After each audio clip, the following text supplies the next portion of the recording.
Usa ka karaang simbahan sa Opol, Misamis Oriental ang padayon ginapangitaan og datos ug mga dokumento human nga bisan ang mga karaang parokyano sa simbahan wala na sayod sa kasaysayan niini. Nakatutok si Clyde Makaskas.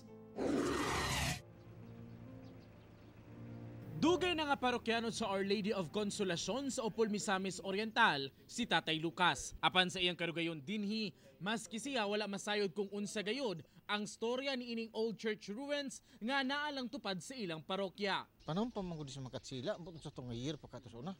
Kanya, naguba na itong sa Sikanwar, misuto Sikanwar. Tataw pa sa mga simento sa simbahan ang katigulangon ni ini.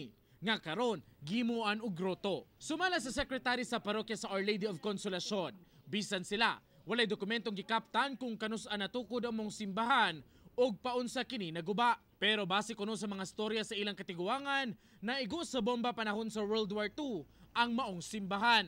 Amo lang unta is kanang naami may istorya nga bisag mga 100 years na nga mga tigulang para amo lang siyang makuanan og unsa kanang sinugdanan ana nga simbahan. Pati ang buhatan sa Municipal Tourism sa Opol naglisod sa pagbaton og storya sa mong simbahan nga hangtod karon nagpabilin pasab kanila nga hangin. For now, gi-treasure ginamo siya as a tourism spot or tourism na destination sa lungsod sa Opol as an old drawing church nga naigo gid siya sa bomba.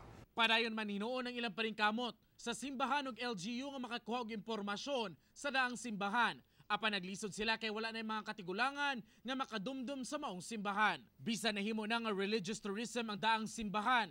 Buot sa Municipal Tourism Office nga magduso og resolution sa konseho sa Opol nga magprotektar o magpreserba sa old church ruins aron dili na kini mahilabtan pa sama sa pagbutang dinhi og groto. Uban si James Yap sa kamera. Ako si Clyde Makaskas para sa One Mindanao.